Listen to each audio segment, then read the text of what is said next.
Good afternoon, my lady. Lord Bethel, I hope you'll indulge me just to continue using the documents to give an overview chronology around the scaling up of the national testing programme, please. Please could we display 566069? That's 566069, please.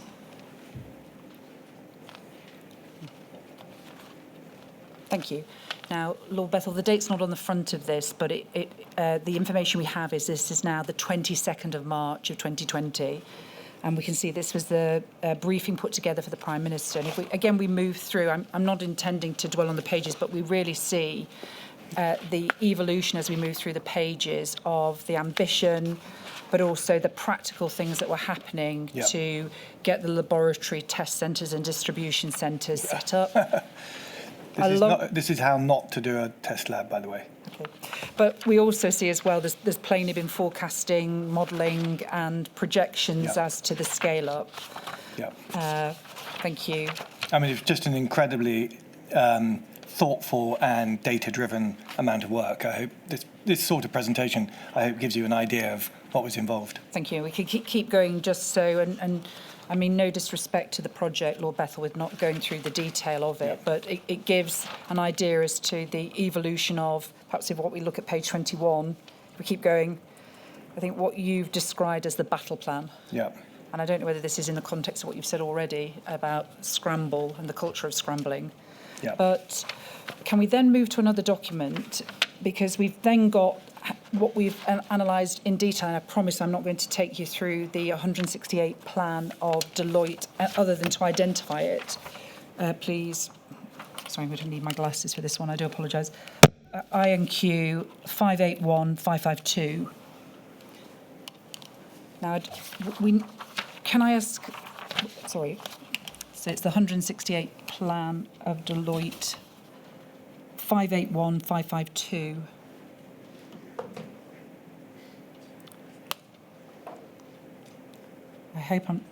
I hope that it's not a 6. It might be 561552. I do apologise. Deloitte did recommend we use the hard copy.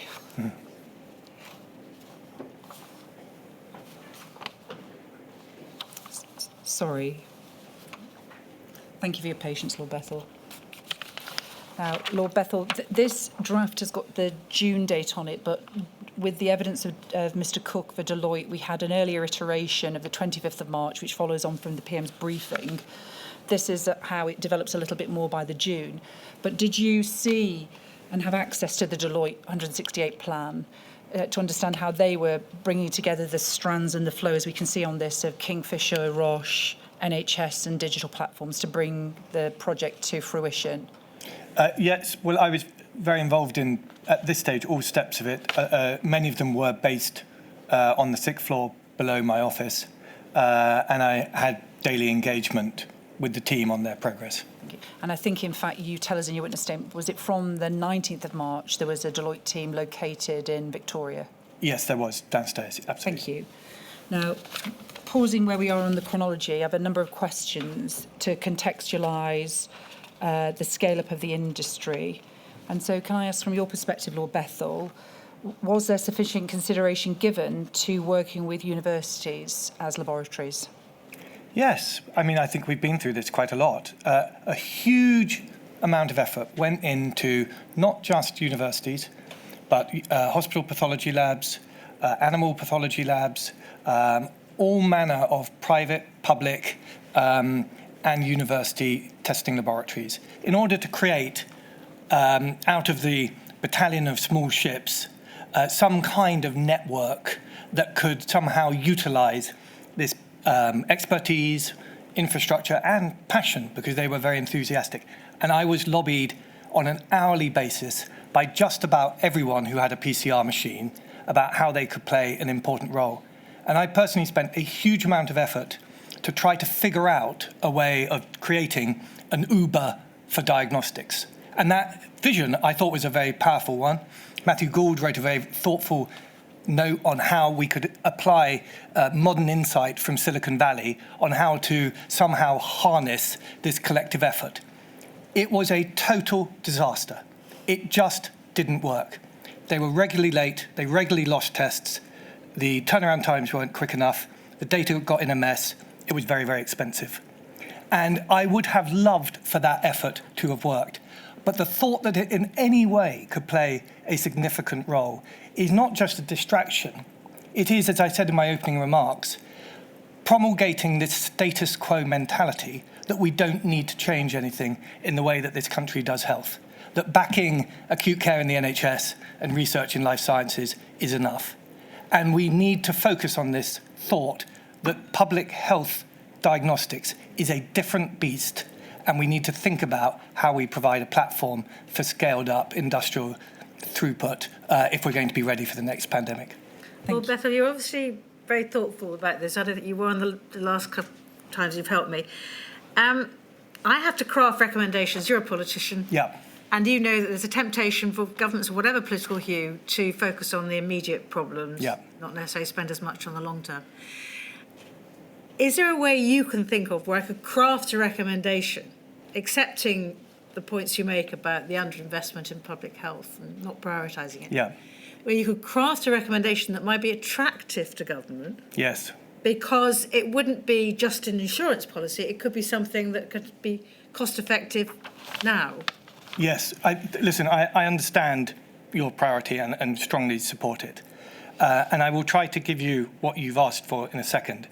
But if I may just sort of make my intervention to you, my biggest fear about where this module is going is that you are looking for a sort of list of micro recommendations of around the sort of 10 million to 50 million ticket.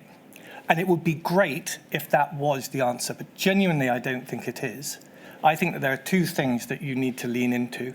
One is the fact that we have utterly defunded public health. UXA was meant to be a kick-ass, cross-departmental organisation of the kind like the National Security Council, run by really senior, well-paid people with good scientific budgets and a reach into local government. And that hasn't worked out at all. It is a microscopic version of what it should be. And that is an indication of a broad defunding of public health across the board. And we see that in NHS screening, NHS vaccinations, health checks. In other words, we have abandoned the idea of prevention, and the disciplines around prevention are what you need to create the foundation for the pandemic response. So there is a direct link between defunding prevention-style public health and not being ready for the next pandemic. And secondly, it would be very important to have the underlying health of our nation improved. Because if there is one thing that caused a pile-up at ICU units, is that we have 42% of the country are overweight. And it was those people who were hit hardest by the virus. So if we want to be ready for the next pandemic, I know that this is a long way from the kind of bite-sized recommendation that you're asking me for, but really you should look at what is the state of the underlying health of our nation, and that needs to be put on.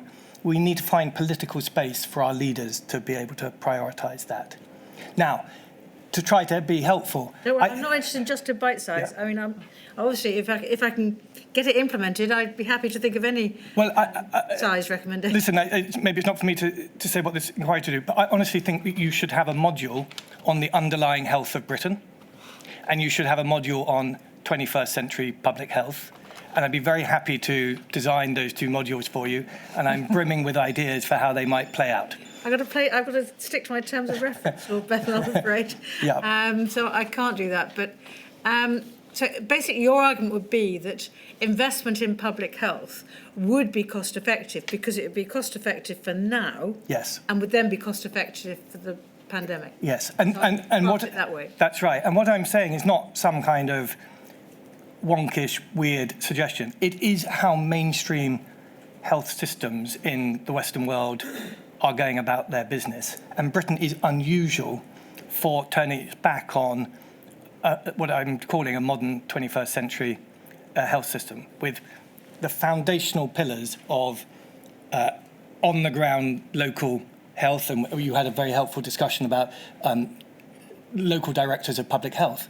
It's an embarrassment. It is awful how little resources they have available. Day-to-day prevention, testing, screening, vaccination, public health, data that flows both from in and out of the NHS and into local authorities, a workforce that is trained, available, and can then be redeployed in a pandemic, and lastly, a private industry that has, in other words, a prevent tech industry, for which we don't really have one in this country, which is very, very unusual. We have a wonderful pharmaceutical industry, we have biotech, we don't have prevent tech. So those are the 5 pillars that I would recommend. Thank you very much. Lord Bethell, just on the chronology, we know that the UK government moved from the contain to the delay phase on the 12th of March and what that meant for testing. But can I ask, in terms of the small boats that were offering assistance, in particular the Crick Institute, I'm going to also ask you to deal with the dealings you had with Sir Paul Nurse, because certainly Mr Hancock has suggested you'd had some relevant contact. Yes, I spoke to him the whole time. Well, we'll come on to that in a moment. But can I ask, first of all, in terms of whilst the Lighthouse laboratories were being set up, had the United Kingdom government utilised the offers from laboratories, research institutes and universities, could that have essentially impacted on the decision to move from contain to delay? So there was another option to consider. No, we used every single scrap of capacity we had. I spent hours every day on the phone to just about anyone who had anything like a testing kit available. I spent a lot of time talking to the animal veterinary industry, the racehorse industry in Newmarket, a very wonderful team at Cambridge University, who, sponsored by AstraZeneca, did stand up a laboratory. My goodness, we looked at every single laboratory. We also looked at every single test. We looked at breath tests, cough tests, poo tests, water tests, pee tests, sweat tests. We had a whole partnership scheme run by the very able Lord O'Shaughnessy, looking at every single test and every single laboratory in the country. We bust a gut to try to make the system that you're describing work. And it didn't. It failed completely, because you cannot go to somewhere like the Crick. And I don't know if you've been to the Crick, but it's an absolutely stunning building, and it's won design awards, and it has one feature to it which is incredibly exciting in order to encourage creativity. It has no walls, a building without walls, really exciting.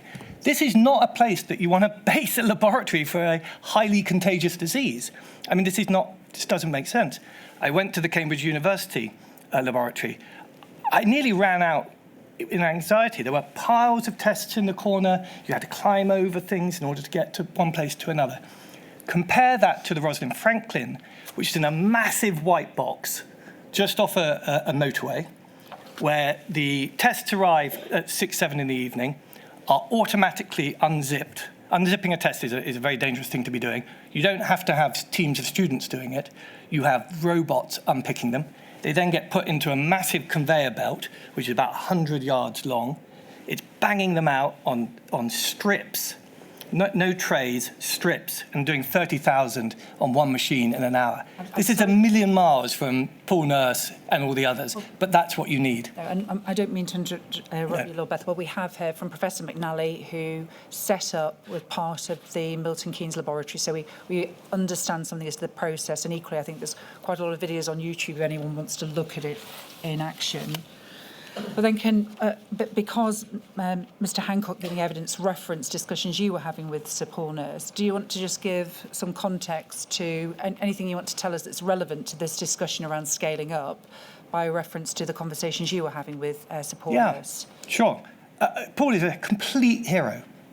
I think I've said in the last module that I had a sense of where is everyone, why is there no one to help?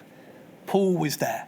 He went above and beyond to try and stand up a testing facility when the country needed it, and deserves our praise and thanks. But Paul was writing to everyone. He was writing to the CMO's office about his scientific insight, and he wasn't getting the reply he needed. If you're writing with scientific insight, you need to write to the scientists, to the chief scientific advisor or to the CMO. And if you're not getting a reply, you need to ring them up. phoning ministers because the CMO hasn't returned is a misreading of how government works. And if you've got ideas about the NHS and nosocomial infection, you need to write to the head of the NHS, because the way that our NHS works is that ministers do not tell the head of the NHS how to run the NHS. I had a lot of sympathy for what he was saying. On asymptomatic infection and nosocomial infection, I thought he was absolutely right. We had a large number of conversations about it, and I was just looking at my phone just now. There are dozens and dozens of text messages and missed calls between us. He went on the Today programme after one of our calls to complain about the lack of action on nosocomial infection, and he referred to me as a blancmange, which was something that didn't do much to improve our relationship, but we stayed in touch, and I'm baffled by the way in which he's described that people didn't get back to him. Thank you. Can we then go back to complete for my assistance, please, the chronology, again, that gives a perspective about what you were doing in March through to April, please. INQ 119438, please. That's INQ 119438. Now, again, I don't want to dwell long on this because we've heard from Professor Malloy about his leaning in, as you call it. This is the 26th of March. A co-signed letter from you and Mr. Hancock thanking Sir John Bell for the very generous offer of voluntary support during this time of national emergency. We've already identified both by the slides of the PM briefing the role that Sir John Bell had as part of the team that were stepping up the testing. But if we move over the page, please, we can see that this was really a thanks as him being one of the many individuals that form part of this testing scientific advisory panel that was working until the handover to the test and trace in the May and then ultimately to UXA. But again, is this an example of the selflessness of a number of professionals to assist with the national effort? It was, but the purpose of this letter was much more important than that. It was to give a license to trade to a team of people who are going to validate tests, because there was a gap left by PHE for who was actually going to say which tests worked and which didn't. And this became incredibly important once we realized that quite a lot of the tests that were being sold to us didn't actually work. And this team did very valuable work at calling out the tests that were not scientifically proven and led, therefore, to tests that could be proven, and as a result, we bought 3.5 billion of them. Thank you. And can we please then display INQ 497424, please, which is the terms of reference for the testing task force. That's INQ 497424, please. Thank you. And it's the next page, really, where we have an ability to identify in a quick way those that were part of the task force. We can see the various names there that comprised the team. Thank you. We could scroll up. Thank you. So we've heard from Professor Malloy. Thank you. And can I ask you then, when we look at this testing task force, we don't see anyone from Deloitte as part of the task force. No. Is there any reason why they weren't part of the task force? Yes, they were a delivery partner. The instructions to Deloitte would have been given to them by officials. And I should just clarify, in terms of my personal meetings, my meetings would largely be with officials who would then pass policy on to Deloitte. Periodically, in order to overcome operational problems, I met with Deloitte officials, but that wouldn't be the typical run of things. And I think you tell us in the witness statement, essentially, after those initial contacts with Deloitte, that you were no part of the setting up of the contract. No. Thank you. No way. Now, again, just on the timeline, if we could display, please, INQ 106325.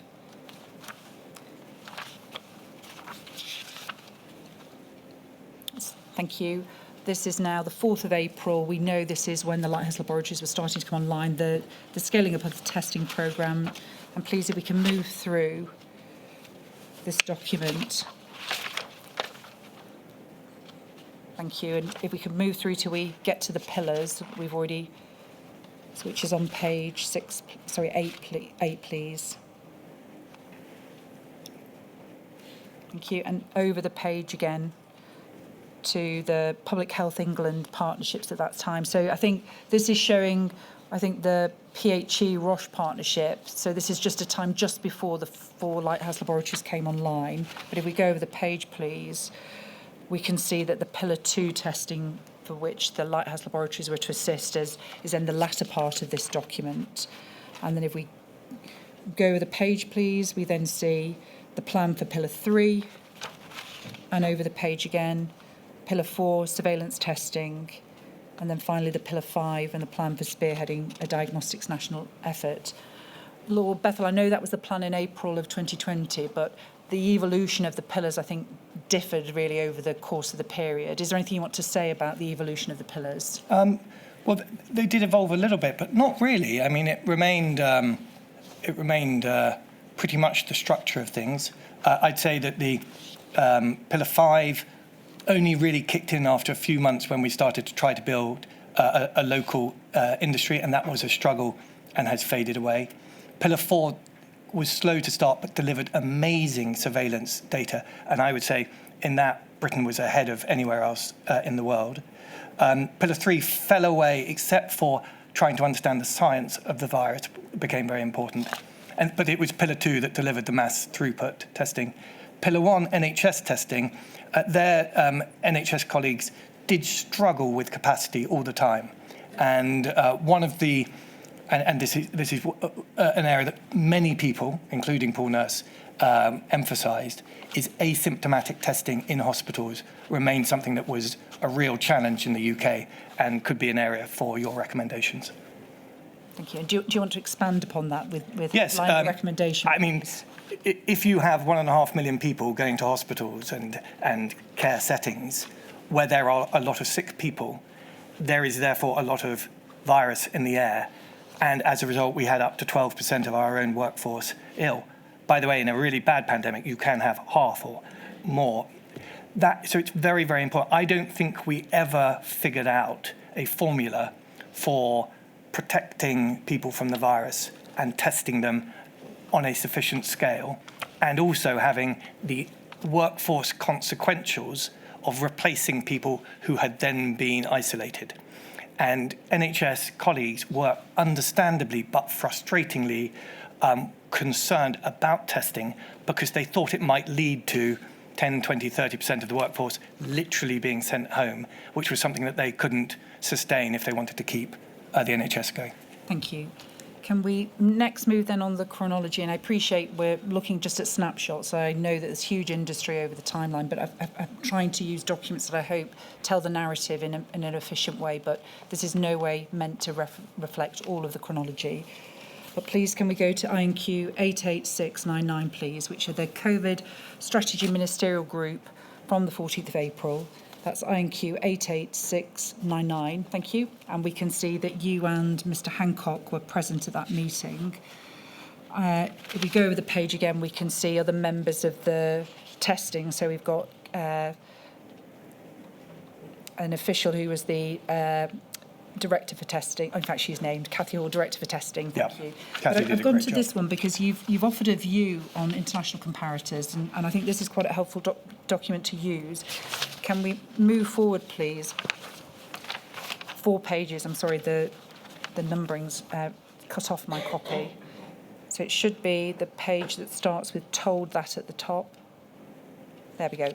Can I ask you then, because we can see that there's a discussion about Taiwan here, and I think again in your statement you make a recommendation around, or a reflection that there was perhaps not sufficient consideration of the Taiwan. And so I don't know whether you're using this, you want to provide your views linked to the international models that you were considered. Thank you. My wife is originally Taiwanese, therefore I was speaking to my family in Taiwan all the time, and it was personally very striking to me that they were very well informed by SARS. It had been a really bruising experience for the country, and they had completely changed their protocols. And it was a shame that we hadn't changed ours, and I think that's been quite widely discussed. I remember, as a brief anecdote, phoning up my in-laws, and when my father-in-law was sent to the shops very early on, when he came back, he had to take all his clothes off, put them in a black plastic bag, and then my mother-in-law would squirt him with Dettol, and then he was allowed to come in order to have a shower. And when they said that to me, I literally laughed out loud. I thought, how ridiculous. Boy, they had a point. I mean, in other words, other countries were on it straight away. And when I brought this up amongst colleagues at DHSC, they likewise had a good laugh and said, well, you know, Asian culture is very different. That kind of attitude, I think, was a mistake. There's lots you could say about that attitude, but epidemiologically, at least, it was a mistake. Thank you.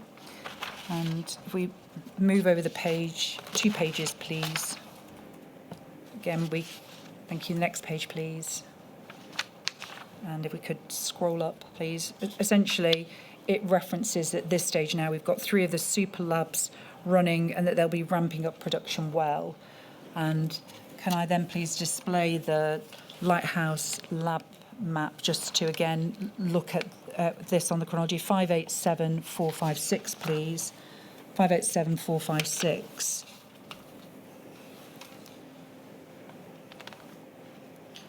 Thank you. And so there's reference to 3, but we know in April of 2020, 4 then Lighthouse laboratories were available in Milton Keynes, Cambridge, Glasgow,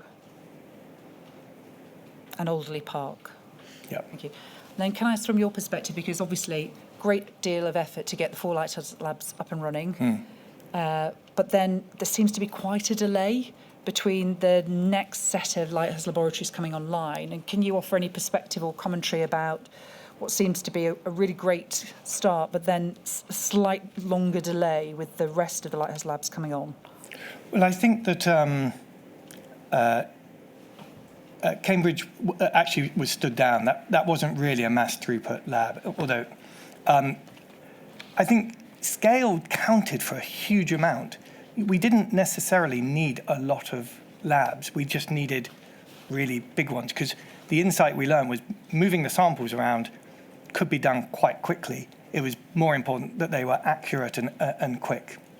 The Leamington Spa lab that came in June was really the big mothership, and that one for me was a model of the kind that we should be having in the future. The idea that there was going to be a second wave was something that a lot of people really struggled with. It was something that Chris Whitty said to us in January. When he first said it to me, I couldn't get my head around it. But instinctively, emotionally, culturally, I think that a lot of people in senior leadership positions resisted the idea, and that did create a bit of a stall in progress. And can I then obviously reference the mothership, the Rosalind Franklin? Obviously, there's been quite a lot written about that in terms of the cost and expense. And then obviously, again, all of this gone. Can I ask for any views you have? We heard yesterday from Vaughan Gething that essentially they were part of the investment in this structure, yes, and no one consulted them before they were all mothballed. And I think that felt like if they've contributed financially as a nation, a government, that someone should have at least done them the courtesy of speaking to them about the plan before they were decommissioned. Can I have your perspective on that, please, Lord Bethell? Well, he's got a point on courtesy, but that's not really the serious point. There was no consultation with the future pandemic thinking strategy team about how we should mothball this. I remember I obviously got sacked in September. One of my last meetings was when DHSC colleagues had tabled an idea for how we should have a phased retreat and how we should try to preserve some of the infrastructure from test and trace in order to create the kind of capability that we're talking about. And when we met with NHS colleagues, they had a completely different plan that I was shocked and surprised to see, but I now understand prevailed, which was to essentially dismember the entire outfit, to ransack it for stuff that the NHS need, and to sell the rest on eBay. How that decision was arrived at, I think, was disappointing and definitely did not include the kind of strategic thinking that should have happened and that this inquiry should be calling for. Thank you. Can they just a few more documents now, please, Lord Bethell, that I hope give some insight. Can we move them, please, to 592613? That's 592613, please. Just going back to the pillars, this is a document you authored to give an update on Pillar 4 from the 15th of April. And again, if we move into the document, I think you've described others as thoughtful. If we move through again, we can see the update and progress that was being collated to speak to each of the pillars. And I think this is just one example, but is it right that these were being prepared throughout the period of the time? I can't speak more. All of the time there was very thoughtful, data-driven analysis, very tricky questions about what kind of post to use, what kind of swab to use, what kind of tube to use, which machines, where we're going to get our biomedical workforce from. Hundreds of knotty little problems, really analysed very carefully. So there was a massive investment that went into the creation of this system, and I hope very much indeed it has been preserved, and would be disappointed if it wasn't. Thank you. Can we next then please move to INQ 592636, please?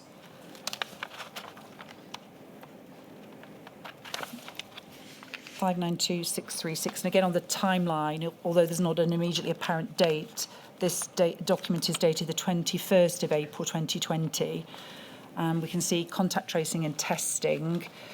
We've already heard quite a lot of evidence about the apps and the development of the apps. I don't want to use the precious time we've got to deal with that, but can we go over the page, please, and really seek your input with what we see here in the pyramid and the criticism that's been levelled by a number, including Lord Agnew in Module 5, as to how it was 15,000 call handlers were in a test centre that were never really fully utilised, and the cost and expense that caused.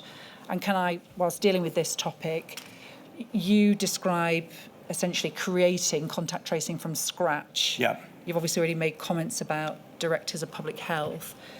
We've statements from the Local Government Association and the Associate Directors of Public Health, and I think they feel that they were really underutilised.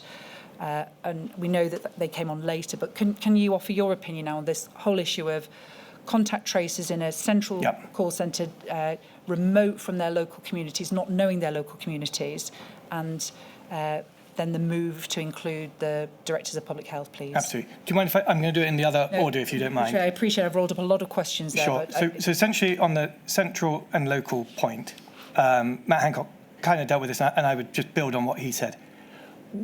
Without doubt, having local contact tracing is basically better than national. It is what they have in places like Korea. We have in the UK neighbourhood policing. In my ward, we have a sergeant, a constable, and a special. They know my ward, and they deal with crime extremely well. We do not have the equivalent in public health. They do in some other countries, and in those countries, a local public health official understands that community and has the kit in order to deal with things like a pandemic. That is definitely a better way of doing things, but we don't have it. I would strongly support the inquiry looking at whether that is something that Britain should be looking at more closely. thank you. Secondly, in terms of the standing up, and therefore, just as a final point, we kind of got there towards the end, and we had a mixture of the national programme and hopefully worked with local directors of public health and others in order to do the local implementation.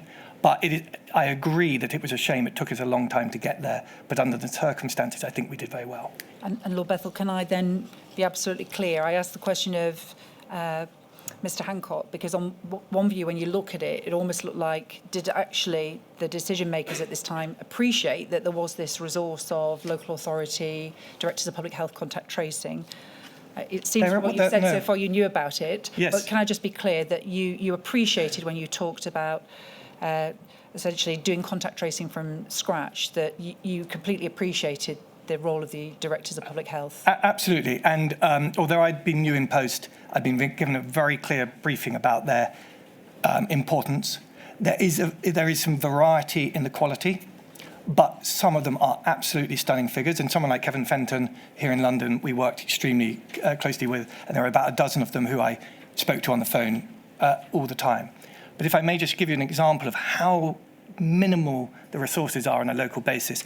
I remember doing a roundtable with Zoom call with leaders of local authorities about standing up tracing in their areas.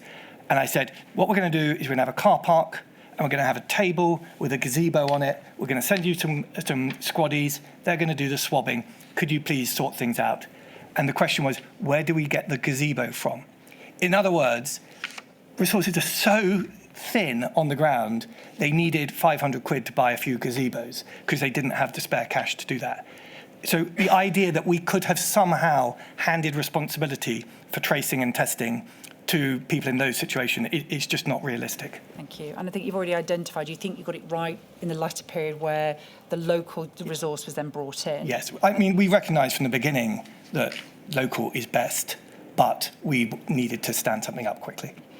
We've heard one example, what was done in Leicester and Samwell, about, I think, where essentially they took a grip and started doing local contact tracing. Did those sorts of actions in certain local authorities highlight the need that something was missing? Yeah, but I remember Leicester. You remember what happened in Leicester and the mayor and everything? That happened partly because we sent them a ton of money and people and officials and contracts. I remember sending them telephone numbers of people that they could call. There was a lot of support from the centre of some of these local initiatives, and that wouldn't have happened if we hadn't have got behind the idea of local tracing. Thank you. And then finally for the chronology. Do you want me just to quickly say about the Lord Agnew point? Yes, please do. And then there's another Lord Agnew point I'll go to. Oh, good. Listen, they weren't in call centres. They were working from home. So work from home, just a few things to remember. Work from home then was new. No one had really done it before. And we were recruiting a new force. Also, don't underestimate how spiky use of something like this is. It would go to nothing and then go up very quickly.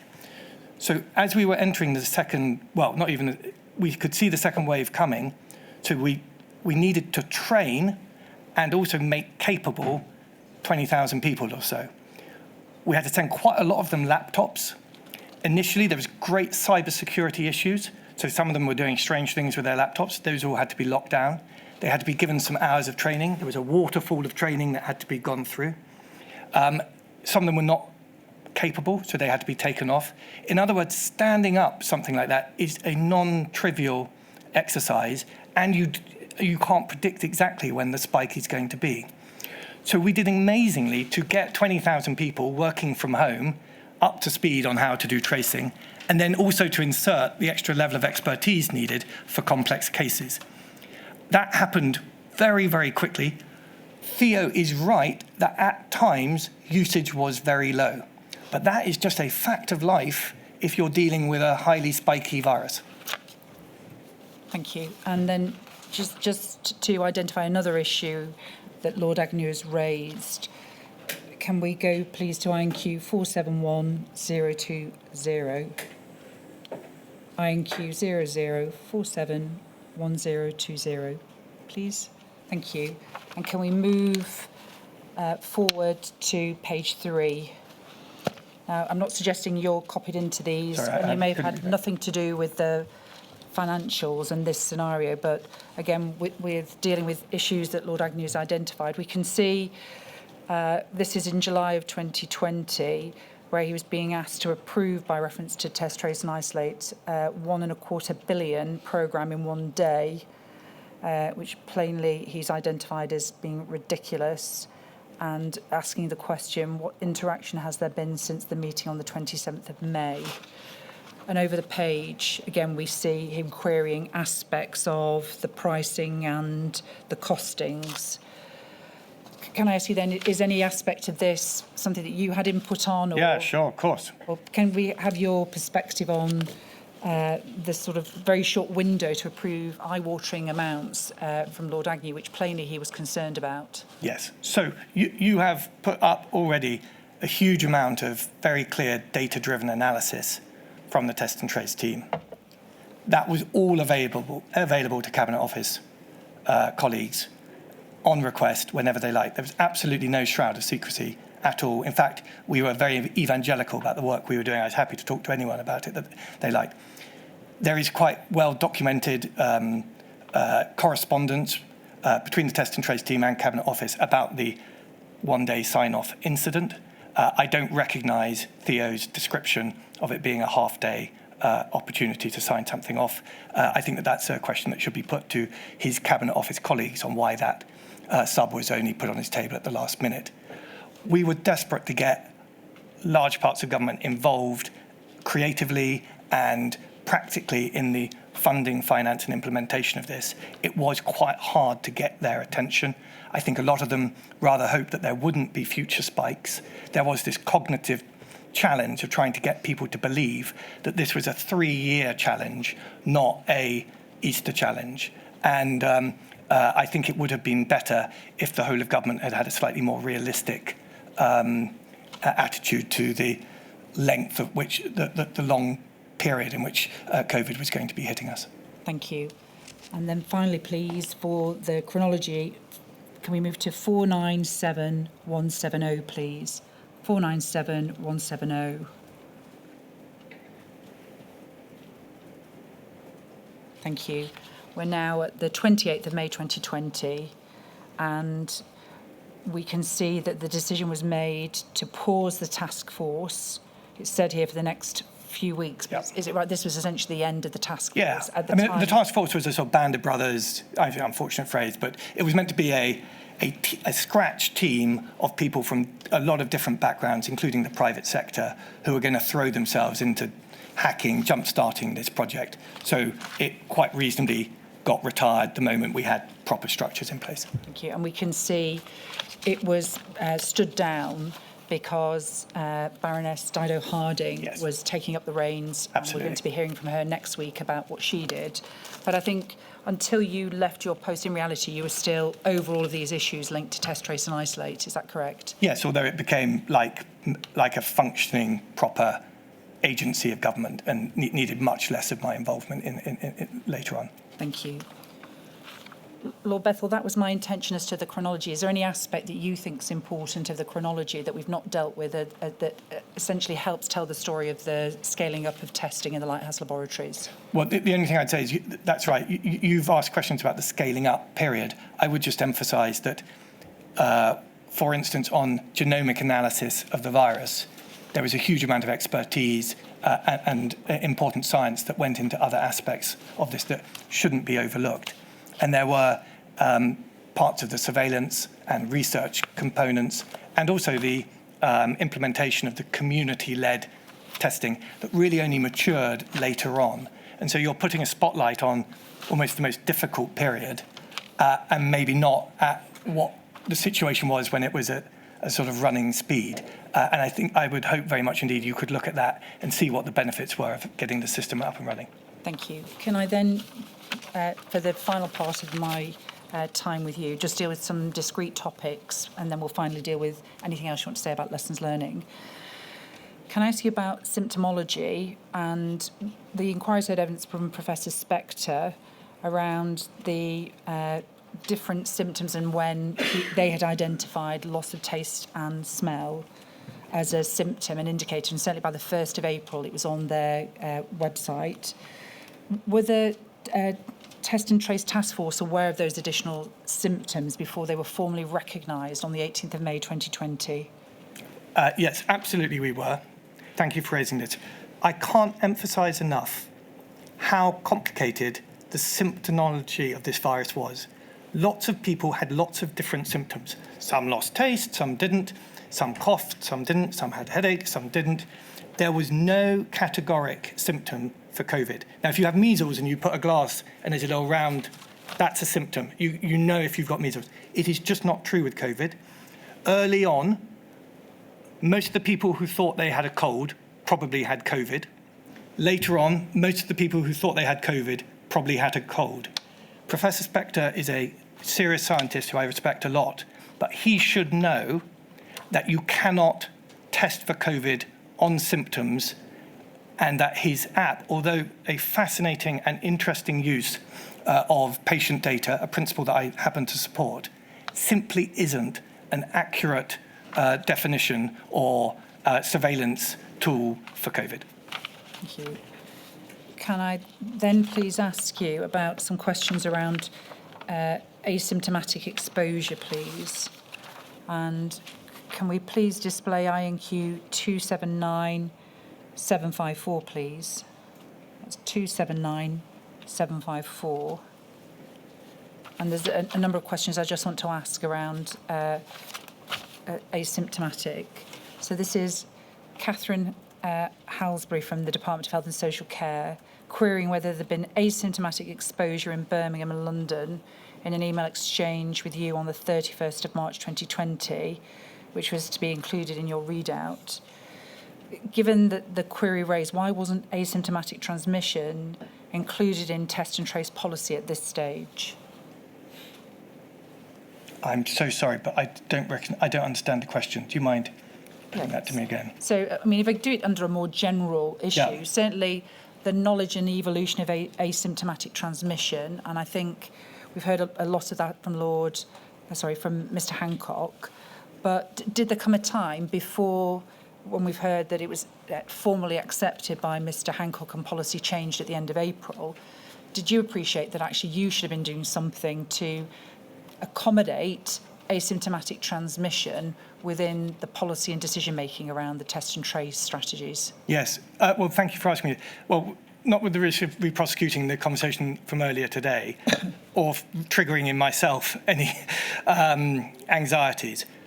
I've got to be honest with you that the discussion around asymptomatic transmission was absolutely at the heart of everything we did from the very beginning. For me personally, I noted that in the chalet of super spreaders, which you may remember began the COVID experience for Britain, when I think it was about 10 doctors who had been on a skiing trip, brought COVID and then spread it all around the country. A very notable feature of that story struck me, which was that in their chalet, none of them had symptoms. So that's the question. How did these 10 people all catch COVID off each other and none of them had a symptom? So that question of asymptomatic transmission was crystal clear to everyone, but it took until April the 14th to get the clinical advice that we could put asymptomatic infection into our policy making. So to answer your question directly, no, we were led by the science, and it was very much how we rolled, and we were respectful of the experts. But until the April the 14th advice came through, no, asymptomatic infection wasn't in our official policies. I must admit that I, like many other people, assumed that this day was going to come, and therefore we did build it into our thinking. Thank you. Can that be taken from the screen? Can I ask you, we've heard some evidence about Operation Moonshot and how that then became part of the community testing programme. Did you have any concerns when the Prime Minister announced his big Operation Moonshot as a policy or a proposition before it then essentially used the tests that had been developed to move into the universal testing offer? Yes. Well, yes and no. On the one hand, I was thrilled that mass community testing had such strong sponsorship from the Prime Minister, and that he had become super engaged in the opportunity there. So I was absolutely delighted to ride the tide of his enthusiasm on this. There was a piece of Moonshot, which was the idea in Slovakia that you could somehow eradicate the virus altogether from the community and have it open. Actually, I don't think that was realistic. You can use test and trace to keep levels down, but if you're running red hot, if you've got a prevalence of 1%, 2%, 3%, as I said earlier, testing can't really fight against that kind of tidal wave. So I did have hesitations about the idea of a total zero COVID strategy, in as much as that was part of Moonshot thinking at some parts. Thank you. And can I ask then, in terms of you referencing Slovakia, I think that's very different in any event because they have a population register, is that correct? Well, lots of countries, yes, that's one aspect of it. They also have quite an autocratic regime, which we don't. Thank you. And then before we deal with recommendations, can I ask you please some questions about accessibility of testing, please? And can we display your paragraph 76B, which is in your statement, which is 587383 at page 35, please? Thank you. This is where you're telling us about meetings you'd had with the Minister for Equalities, Kemi Badenoch. And then if we look, please, at paragraph 76D, you mention raising deep concerns about the government's communication with what you've referred to as hard-to-reach communities. I think we've already qualified it. So they should be referred to in a different way because it makes it look like the problem is them rather than they're seldom heard. Correct. But could you outline the specific deep concerns you had regarding the communication strategy and what further work was undertaken to address these concerns and improve engagement with the relevant stakeholders, please? Yes. Well, I had done a lot of roundtables and engagement with communities because this was always a priority. We understood that the people who were going to be hardest hit by the pandemic were going to be the vulnerable and the dispossessed and the poor. The feedback that I got consistently was that these communities didn't trust the NHS, didn't trust government, and weren't really hearing the message. My own experience in the music industry, which I know it sort of seems very distant from this, is that I used to sell music to these communities. And I know that in order to talk to them, you have to go about it in a very different way. And when I was in the room with our communications team, I couldn't see the people or the strategies or the tactics that were going to be successful in getting these messages across. And I raised these with Kemi, who agreed with the point. And actually, I paid tribute to the communications team at both Cabinet Office and DHSC because they moved very quickly. They were very creative. They brought new people on board, new styles. And at the end of the day, they proved to be very effective. And testing rates in these communities did go up. And ultimately, vaccine rates in these communities were a great success. Thank you. Still on the same page, and in fact, if we look up to paragraph B, please, of your 76B, you mentioned that the data indicated it was less to do with ethnicity, so much as cultural and socio-economic factors, and the need to understand how groups were behaving to understand how to target NHS test and trace communication.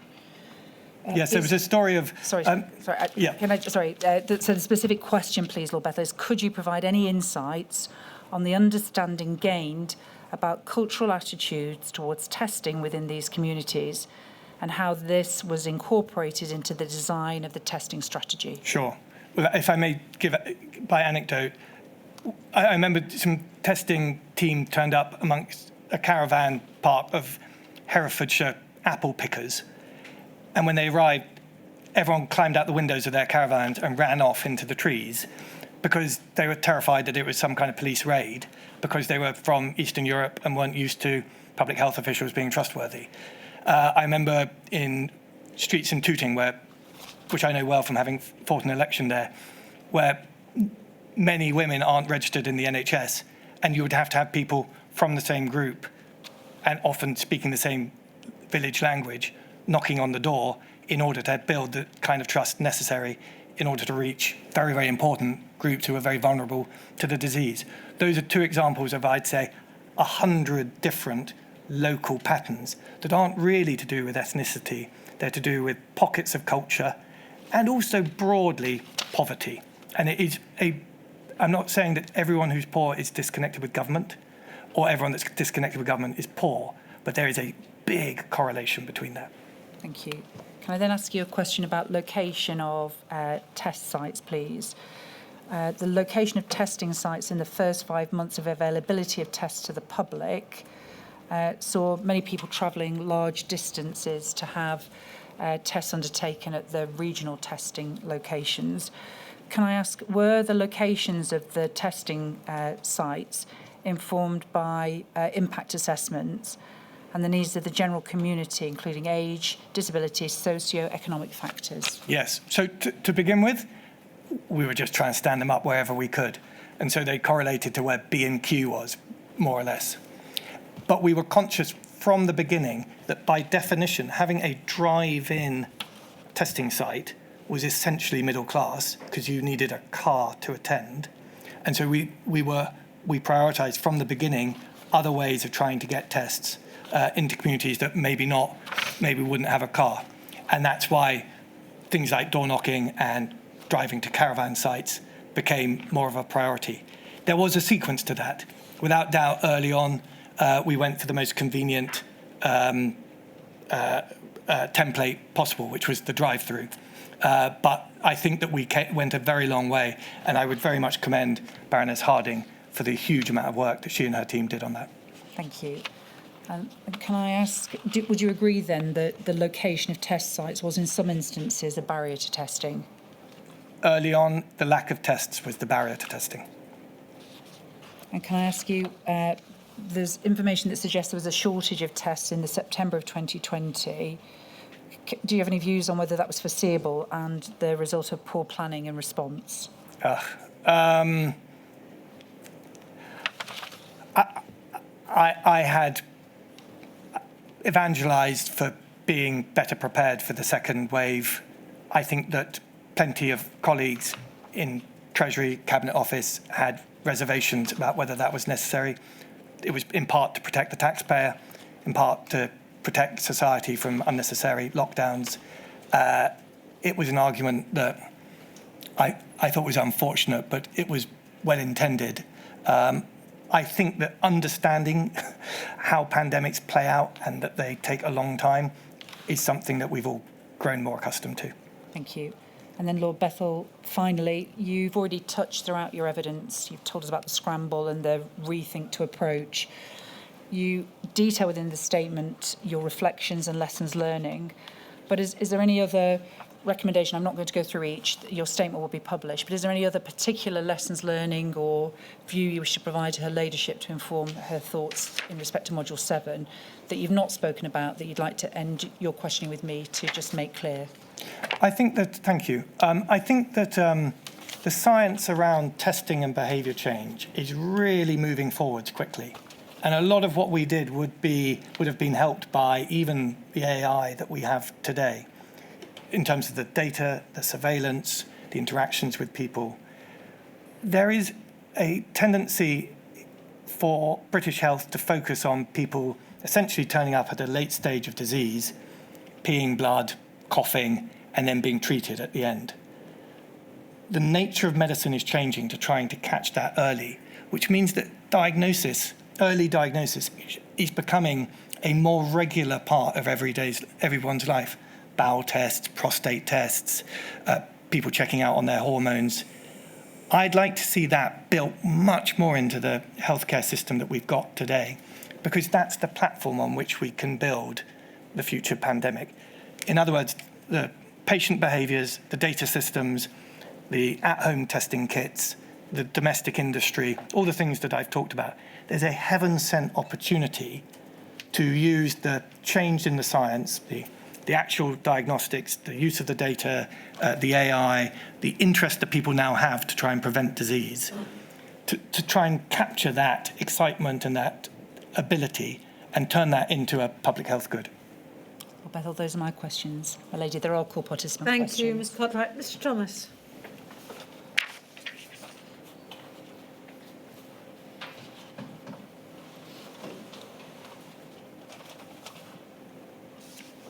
Good afternoon, Lord Bethell. Good afternoon. My name's Leslie Thomas and I'm representing FEMHO, that's the Federation of Ethnic Minority Healthcare Organisations. Lord Bethell, do you agree that the track, trace and isolate programmes needed to be localised and culturally tailored to better reach ethnic minority communities and populations? Do you agree with that? Well, I would definitely agree that best practice is exactly along the lines you described. We were creating a system, as it were, flying in the air, fixing the engines. Under the circumstances, we did have to take a one-size-fit-all approach at the beginning, but we understood the limitations of that approach and did as much as we could, as quickly as we could, in order, as you say, to provide that kind of local and culturally tailored service. Many of FEMHO members have given evidence about the efforts made by ethnic minority healthcare workers and organisations who, in the absence of centralised initiatives, worked to engage and support their communities during the pandemic.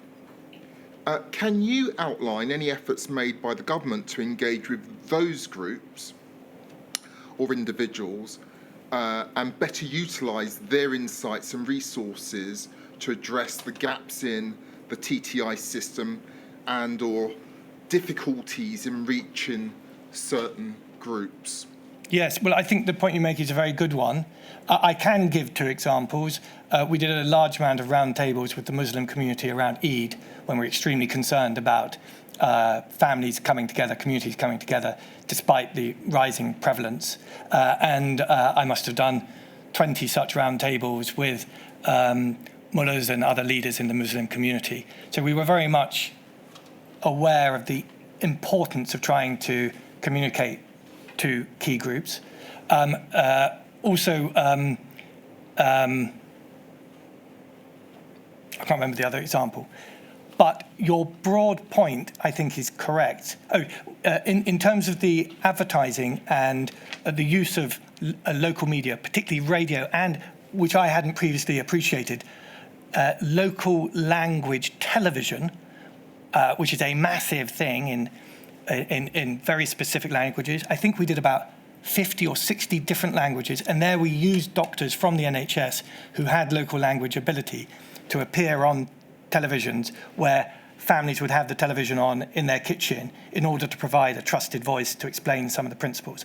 So yes, the understanding of that importance was there, and the use of healthcare workers was used at times, but it could have been used a lot more and should be a recommendation of this inquiry. Let me move on to my final area, and that is lessons learned or lessons to be learned. Were any lessons learned or best practices identified from engaging with ethnic minority communities during the test and trace programmes? And how have these been integrated into current or future public health communication strategies? So, yes, we learned a hell of a lot. I personally learned a lot. I understood a lot more about your very first point, which is that the frontline workers who took a lot of risks, were exposed to a lot of patients, and including the bus drivers and the taxi drivers, were often from ethnic minorities. And although you can say, well, that's more of a socio-economic factor, you still got to wake up that these are people who have got lots of pressures in their lives because of their background and their racial background, and we should have a better consideration for the circumstances they're in. So for sure, I did learn a lot.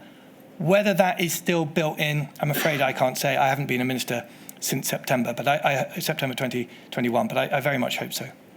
Thank you, milady. Thank you, Mr. Thomas. Ms. Munro, she's just there.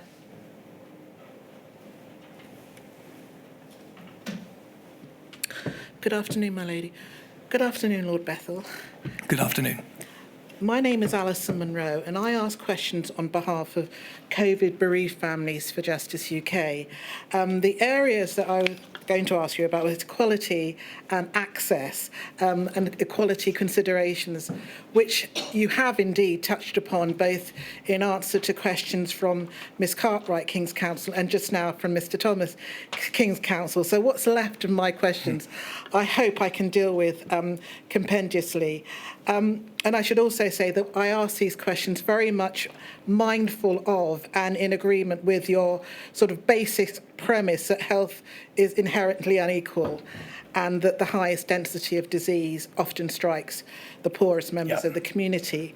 So first question arising out of your paragraph 75, was the equality, diversity and inclusion update that you refer to, dated the 8th of July 2020... would it be possible to have a look at that? Of course. You don't have your... Shall I just read it? Sure. Read it yes, to thank you. My lady, as I said, it's paragraph 75 of Lord Bethel's witness statement, and you say this: on the 8th of July 2020, I held a meeting with officials from DHCS on the subject of equality and inclusion communications with NHS TNT, and you give the exhibit numbers and the I&Q numbers. I asked the team to design a risk register to understand how to engage with groups who had poor engagement with NHS TNT and to help guide our targeting of communications. And you go on to say that you received submissions on the 14th of July setting out communications and engagement strategies. So my question was, Lord Bethel, was that risk register and the diversity inclusion update, was that an acknowledgement from the government that the T&T policy was not accessible to all sections of society? And would you agree that consequently people from certain characteristics, you've described them as the vulnerable, dispossessed and poor, were at an increased risk of contracting COVID and sadly ultimately dying?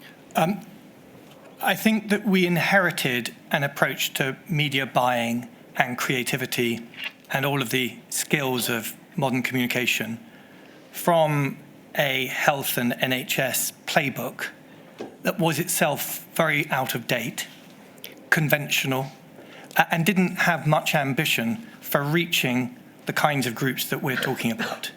In other words, it was a cut and paste from the regular style, which was frankly targeted more at the Waitrose classes than at broader Britain. And so when I did my meetings with officials and agencies, they themselves weren't representative of the groups that we were trying to target, which was something that was acknowledged. It wasn't I don't want you to think that I was in many ways repeating what everyone in the room was concerned about.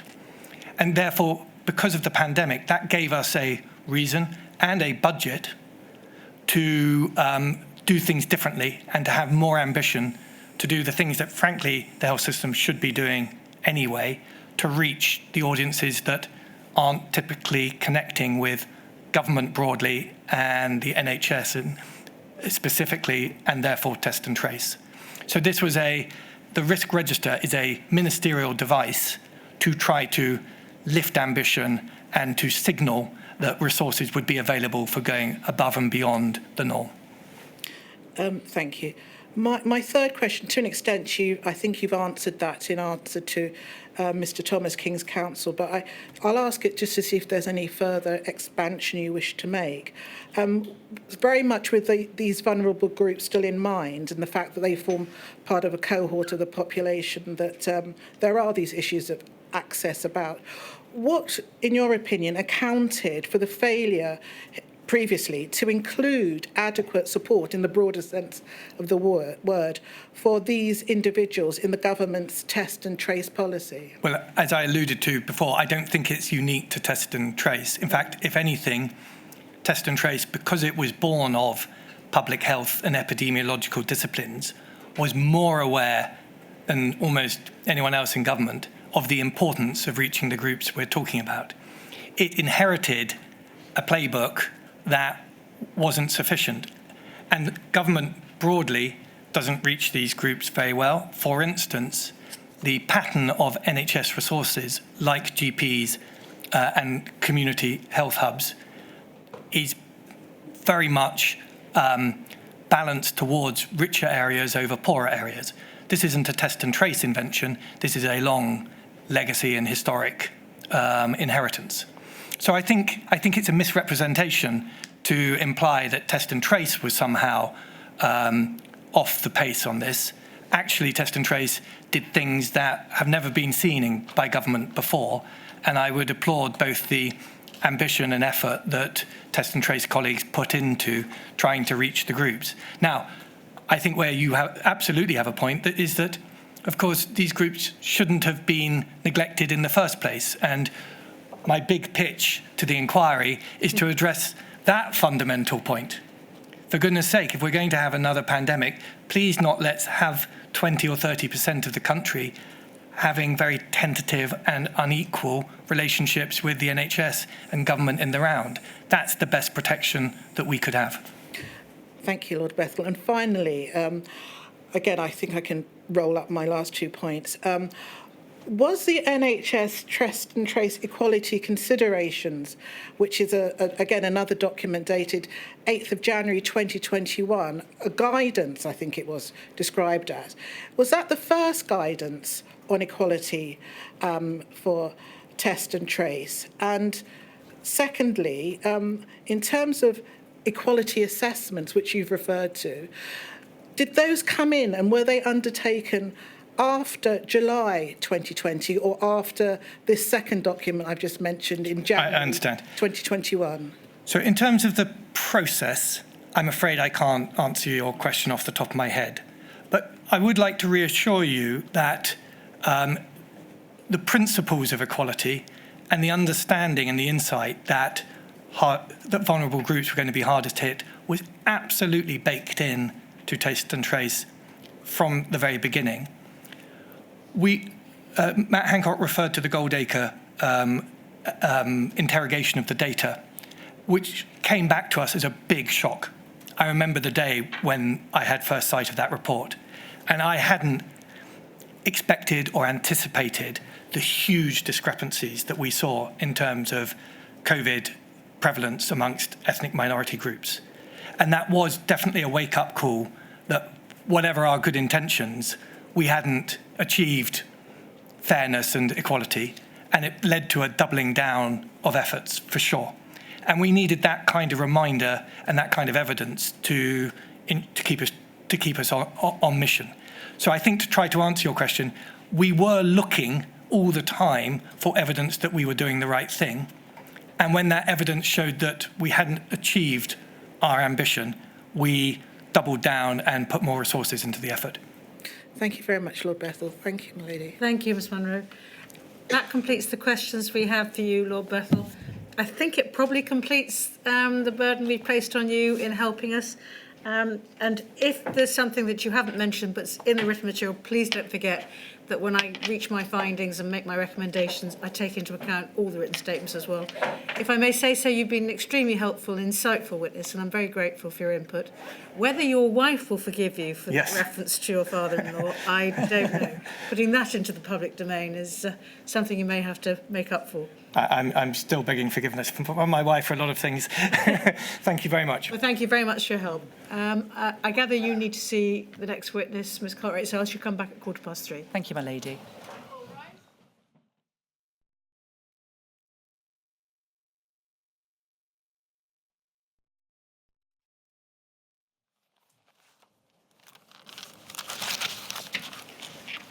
My lady, please could Lord Vallance be sworn?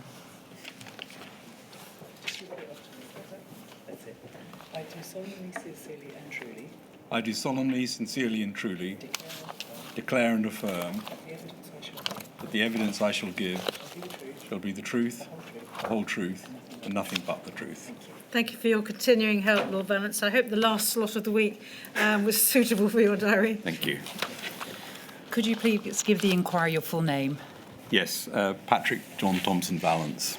Lord Vallance, on behalf of Module 7, can we thank you once again for providing further witness evidence to assist the work of the inquiry.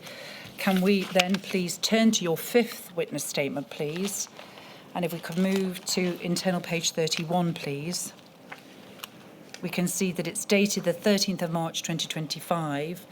And can I ask you to confirm that the contents of that statement are true to the best of your knowledge and belief? Yes, I can confirm that.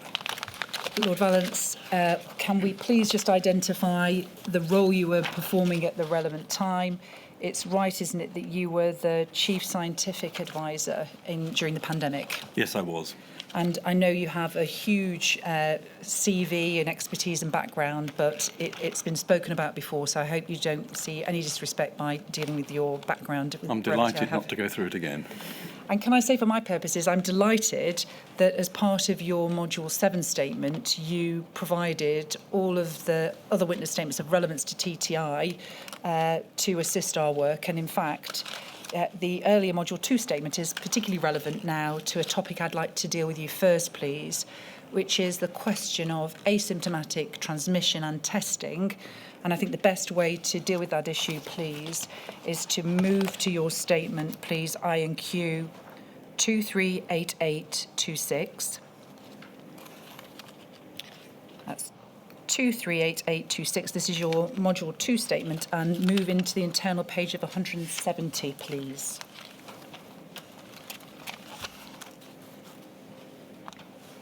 That's I&Q 238826. Page 170. Thank you. Lord Vallance, we heard a good degree of evidence this morning from Mr. Hancock, who wished to give his perspective as to asymptomatic transmission and testing. and particularly by reference to his concern that there was confusion and where the confusion came, and particularly by reference to yourself. And so can we work through your statement from Module 2, just so we're absolutely clear of your position as to the advice or challenge you gave at any point to Mr. Hancock in respect of concerns you may or may have not have had relating to his understanding of asymptomatic transmission and testing. Can we then please start with your paragraph 511? You say this: as early as the first formal SAGE meeting, SAGE 2 of the 28th of January 2020, it was recognised that there was some evidence of asymptomatic transmission. The meeting anticipated a specific test for COVID-19 being available by the end of that week, but in low numbers, and advised that currently it would not be useful to test asymptomatic individuals, as a negative test could not be interpreted with certainty. This did not mean that the test would not work on asymptomatic people. It meant that a negative test result could not be safely interpreted as evidence that an individual was not infected. It was a question about test sensitivity and not using it to assure non-infectiousness. Now, can I ask you, in terms of that position, can you just confirm whether that SAGE advice and position, and particularly what that means for testing, from your perspective, was understood to have been passed on to Mr. Hancock? Oh, yes, I'm sure he would have seen this. We had, I think he was chairing COBRA meetings at the time, and indeed, I think, chaired a COBRA meeting where asymptomatic transmission was discussed. So I think there's no doubt that then and over the subsequent weeks, we were clear that the likelihood of asymptomatic or palsy symptomatic, so few symptoms, transmission was highly likely. Thank you. Can we then please have highlighted your next paragraph, 512, and rather than me read what's detailed about sensitivity and specificity, I do apologise, it's been a long day. Could you please just, again, in the straightforward explanation, explain what the issue is and what you were advising in relation to being able to test on a PCR someone that was asymptomatic or palsy symptomatic? Well, the first thing we wanted to know was that the test picked up COVID and didn't pick up other things. So you weren't getting so-called false positives, people who had other diseases who were appearing to have COVID. And the second thing, which is the ability to pick up everybody who's got it. In other words, there's a threshold of virus below which it might not work. So that's the sensitivity. Were there a number of people who might have had the infection, but they had very low viral amounts, which meant you didn't pick it up. And those were the things that needed to be sorted out in order to be sure when the test was giving you a reliable negative result, i.e. you didn't have the disease for sure. Thank you. Now, we can then move to the next paragraph, please. You tell us that as the pandemic progressed and data increased, the evidence of asymptomatic transmission became clearer, though the precise ratio of symptomatic to asymptomatic cases and infections remained uncertain. There was also a debate among scientists as to whether there was true asymptomatic transmission or transmission by palsy symptomatic people, i.e. those with few or mild symptoms. And you say this early CRIPS for COBRA, which at that time was chaired by Mr. Hancock, noted the likelihood of asymptomatic transmission. And again, are you clear about that? Yes. Now, you then also referenced, I think, the emerging literature that was supporting asymptomatic transmission, and giving one example there from the 30th of January of a journal published in the New England Journal of Medicine. Yes. Thank you.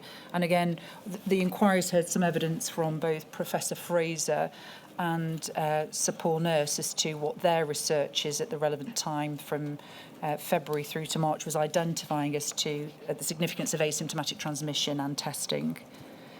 Can we then please move to the 11th of February? You referenced then SAGE 6 recorded that peak infectivity is probably around the start of symptoms onset, and that virus shredding may reach significant levels just before onset of symptoms and continues for 1 to 2 days after. And you then say that the revised reasonably worst case scenario, is that what RWCS discussed at SAGE 11 on the 27th of February stated that 80% of the UK population may become infected with an overall 1% fatality rate in those infected. Only a proportion of those infected will experience symptoms. Is that correct? Yes. And again, we've heard some evidence about PCRs, but can you just explain, when you talk about virus shredding and the levels at 1 to 2 days, can we just, again, have that in complete layman's terms that would assist a layperson at a SAGE meeting to explain complex medical concepts to someone that does not have a scientific or medical background? Yes, so viral infection starts, you catch the virus, and at that point you may have very few viral particles, so you wouldn't pick that up. But quite quickly the virus replicates, and as it replicates, you start shedding some of the virus, and that's when you become infectious to other people. And what this tells us is that the shedding of virus, the virus actually coming out of your nose or mouth, is high before you get symptoms. And that is when you peak infectiousness, around that time before you get symptoms and during the first few days of having symptoms, which again indicates very clearly that there's going to be high viral shedding, and therefore the test would pick up a positive case before you have symptoms. And so again, the test here, would you agree, would be the PCR, the polymerase chain reaction PCR test, that was at that stage the gold standard for detecting COVID virus. And is it right that it picks it up when that virus shredding starts happening, but also, as the gold standard, it also picks it up long after the sort of infection has passed, because it still is that sensitive? Yes, so that was the only test that was available at that time. It's very, very sensitive. And as you say, it will continue to pick up the shedding of virus even when you may no longer be infectious. Thank you. And in terms of the way you're helpfully describing it and explaining it within the inquiry, would you be explaining it in the same way to the relevant ministers, civil servants and officials that were in the meeting, where they had come to SAGE and the experts and yourself for advice to inform their policy and decision making? Yes, but also in any department, and particularly the Department of Health, of course, there were many medical experts and many scientists who would be there to advise people on what this meant, and of course Public Health England experts as well. So there would be many places in which this can be explained. Thank you. Now, continuing please with paragraph 514 on page 170, please. You tell us that on the 13th of March, in your interview with the Today programme on Radio 4, you said that it looks quite likely that there's some degree of asymptomatic transmission. There's definitely quite a lot of transmission very early on in the disease when there are very mild symptoms. Yes. And so again, this is you making a public statement to assist the general public. And is there any doubt that you would have been saying the same things in the SAGE meetings and the advice provided to officials? Well, there was no doubt what we were saying in the SAGE meetings. The previous minutes from February the 6th make that clear, and this is what would have been said in all of the meetings that we had. Thank you. Now, we can then go to the next paragraph, please, paragraph 515. You tell us then about SAGE 16 from the 16th of March. It was noted that antibody testing is particularly vital to address the central unknown question of the ratio of asymptomatic to symptomatic cases. And you tell us that this was in the context of a discussion on the importance of scaling up diagnostic testing to manage the epidemic. You say, I made a similar point the following day in evidence to the Parliamentary Select Committee on Health and Social Care. So the point here is that if you've been infected, the presumption is you would develop an antibody response, and therefore by looking at the antibody responses in the population, you could work out how many people might have been asymptomatic throughout the entire duration of their infection. In fact, that turned out to be very difficult to get those data, but that was the idea. Thank you. Can we then deal with the 11th of March, which is dealt with at paragraph 516, where you say this: I am aware that there appears to have been some confusion about the efficacy of testing people without symptoms. And you describe that on the 11th of March 2020, a WhatsApp exchange took place about a public statement concerning the Prime Minister's contact with Nadine Dorries MP, who had tested positive for COVID-19. The proposed draft circulated at 10:15 contained a line saying that the Prime Minister did not have symptoms and would not be taking a COVID-19 test as, quote, there would be no point in testing as it does not work on people with no symptoms. And you say this, I intervened to say that this was wrong, not correct that the test does not work on people with no symptoms. It does, and that's why we contact trace. In this case, it is the contact tracing that is key to who gets tested. And so can I ask you then, just to give a bit more context, because Mr. Hancock in particular has sought to detail the exchange that happened on the 11th of March, to explain his understanding as to what he was being told from the scientific advice he was being provided from others and from yourself on the 11th of March of 2020. Well, I think this is very clear that you test people who are contacts of those who had COVID to try and find out if they are infected. And that was going on in other places around the world. And there was a reason to do it in this country as well. But, of course, a negative test wouldn't absolutely guarantee that you hadn't been infected. So that's why an isolation period was in place for contacts, irrespective of whether they had a negative test. So the positive tells you have got COVID. The negative doesn't absolutely assure you haven't. Thank you. And can we please just go to the text messages that were, the WhatsApp messages which were gone through with Mr. Hancock this morning. Please could I ask to be displayed INQ 102697 and it's internal page 15, please. That's INQ 102697, page 15.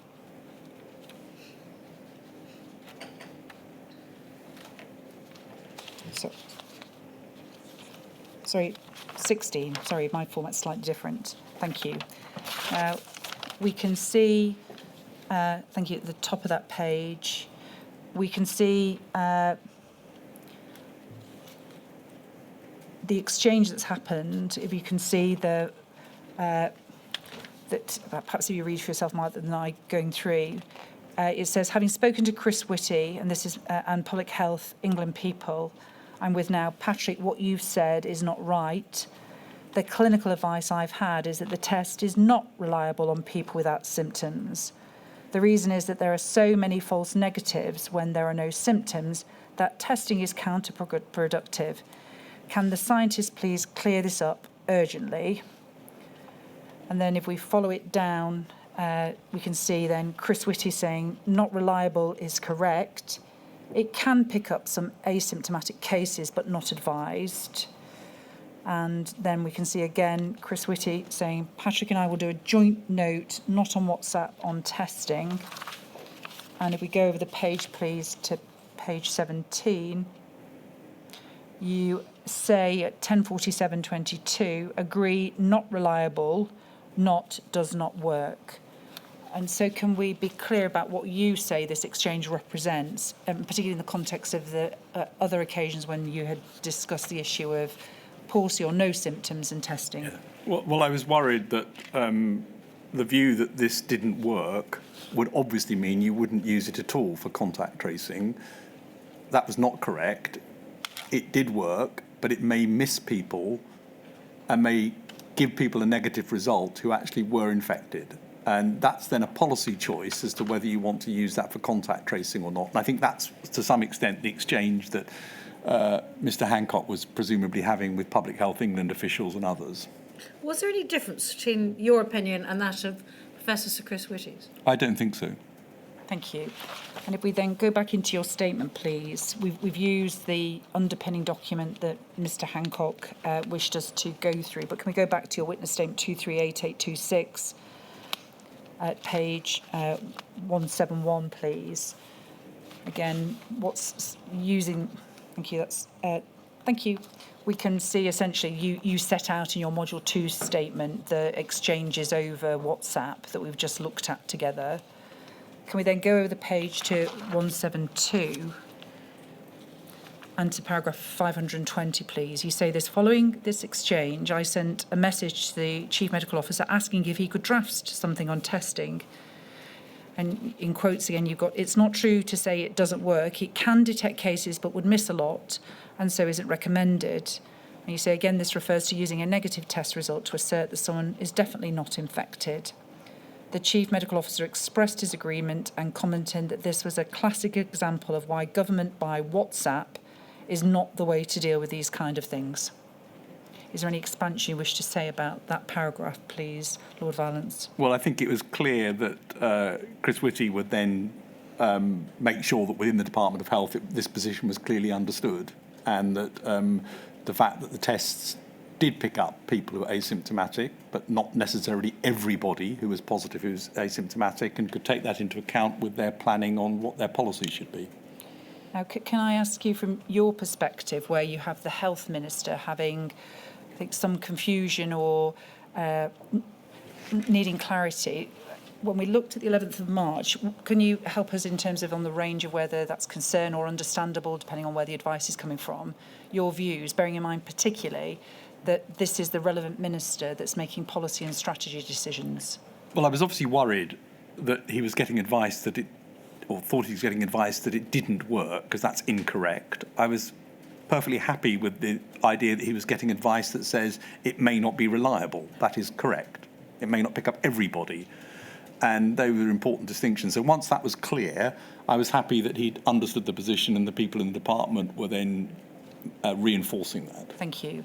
But then if we pick up the chronology, please, at paragraph 521, you say this: the issue arose again in April 2020, when I became aware that Mr. Hancock had been saying that PCR testing did not work on asymptomatic individuals, and that policy was being based on this. And just pausing there, where had you been getting the information that Mr. Hancock was repeating the similar position that had been expressed earlier in March? I can't remember exactly, but I think I was in a meeting where I heard this said again, and I think I again raised that's not correct. And I got the impression that then this was being promulgated as an idea in the Department of Health. And so I wanted to speak to Chris Whitty just to be absolutely clear that we were on the same page as to what the situation was. And we obviously were. But as a result of this, I decided that I needed to get something, again, written down so that there could be no ambiguity about what the position was. And I asked somebody within the Government Office for Science to do a piece of work to quickly document what the situation was. She did that very day, and the next day I sent the paper across to say, this is the position. Can we please just make sure everybody is clear as to what this means? Thank you. And perhaps if I give some wider context to this time frame that we're looking at, would you agree it was a significant time frame, because decisions were made on the 12th of March of 2020 by the government to move from contain to delay? And so if there was a misunderstanding about the virus and the testing, that could have been affecting policy decisions that were being made. I appreciate there's capacity, but would you agree that that is a significant factor? Well, I think it's a significant factor that I thought we'd put the issue to bed in March. I thought it was actually clear before that, but I thought we'd put it to bed in March, and obviously wasn't sorted out in some people's minds by mid-April. I think the decision around stopping community testing was a very, very different decision. It was based, as I understand it, within the department on a very simple problem, which is there weren't enough tests to test people coming into hospital. Thank you. And that therefore there were people coming into hospital with doctors unable to ascertain whether they had the disease. So that was a pragmatic decision to use the tests, quite rightly in my view, for people who are ill with COVID. Thank you. Now, you've just detailed what is set out in paragraph 521. You exchanged those messages with the Chief Medical Officer on the 13th of April.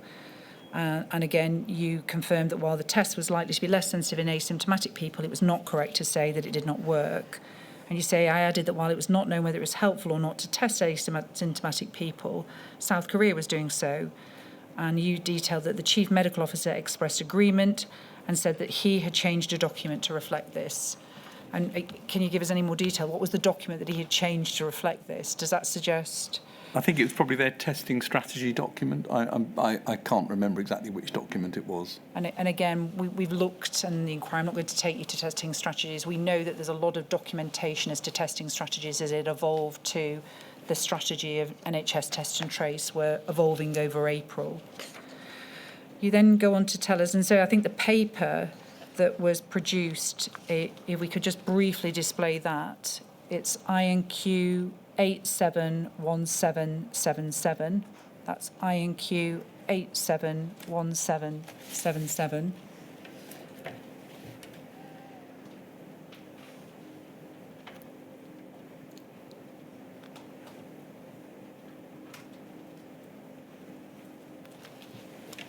Apologies for the delay. Thank you. And so is this the paper, if we scroll down, where it was the clarity as to what you said around that you could be, that there was a value to PCR testing, even individuals are asymptomatic, because it would pick up those that had the virus? Yes. Thank you. Thank you. Now then, if we go back to your statement, please, at paragraph 522, at page 172, you say this: the following day, the 14th of April, I sent an email to others in the Government Office for Science asking for some work to be done on this topic. I was unsure where Mr. Hancock was getting his advice from, and I wanted a definitive position documented. This led to an academic secondee to the SAGE Secretariat producing a rapid review paper that we've just looked at together, which laid out the evidence. It concluded that PCR screening of asymptomatic individuals is not only possible but useful and being employed elsewhere. I subsequently provided the paper to the Chief Medical Officer, saying that I thought it was important that Mr. Hancock see it, as, quote, he is firmly under the impression that tests don't work in asymptomatic people, and this is clearly wrong. You go on to say, in a later email, I added that I thought there was a pretty high rate of asymptomatic infection in older people, and that this meant that testing was important and that isolation on return from hospital should probably be for all, not just the symptomatic. And you say that the CMO took the matter forward, and I understood that the relevant policy, the social care plan, was changed as a result so that everybody leaving hospital for a care home would be tested. Yes. And so in terms of your expression or view or what your account is, because again, Mr. Hancock was at pains to say about his views about confusion in his advice. Can we be absolutely clear about what your position is about Mr. Hancock's knowledge and understanding around the value of testing of asymptomatic or quasi-symptomatic individuals on the 14th of April before this note was shared? Well, I think all of this is backed up with documentary evidence. This is the advice that was given. What I can't comment on is what advice he might have been getting from within the department, and therefore I don't know what else he may have heard. And he certainly had a lot of people from Public Health England and elsewhere who would be advising him on a day-to-day basis and feeding in scientific advice. But this was the very clear position, and was the one that SAGE had discussed as well. Thank you. Can I ask you, the document we looked at very briefly that had been drafted by the member of the Secretariat of SAGE, did Mr. Whitty have any input in that document, or was that a separate document that was then provided to Mr. Whitty? It was provided to him. Thank you. I mean, I had just got frustrated by the fact that this kept getting repeated, and just wanted something that was absolutely clear that everyone can have one version of, and that's why this paper was produced. Thank you. I'll just complete the topic with your 523 before briefly taking you to an email exchange that Mr. Hancock dealt with this morning. You say this at 523. I'm asked about the extent to which concerns about the reliability of testing of asymptomatic people affected the response to COVID-19. What was evident from an early stage and was made apparent in the science advice to ministers was that asymptomatic infection and transmission were possible and even likely, but we did not know the proportion of asymptomatic infection as described above. I sought to correct a misapprehension on Mr. Hancock's part that the PCR test did not work on asymptomatic patients. I do not know where this incorrect advice came from or why it was so firmly adhered to. That's correct. Now, can we display next, please, briefly? There's a whole number of emails and documents that I went through with Mr. Hancock this morning, but can we display INQ 93326? That's INQ 93326. And if we can move to page 3, please, of this document. Thank you. Now, the owner of the cell phone, this is Mr. Hancock's messages, and we can see at 8:16 he details, Chris Whitty has done an evidence review and now recommend testing of all going into care homes and segregation whilst awaiting result. This is obviously a good positive step, and we must put into the doc. And then the clarification, just checking this includes all those asymptomatic too, right? And obviously you're not on copy to these, but it seems to be, it evidences the debate you've already told us about and what led you to provide the note from the SAGE Secretariat to inform and give the absolute clarity as to your position. Is that correct? Well, it looks like it. I don't know what these are. This is a policy discussion, and they're taking into account the advice that's been given. Thank you.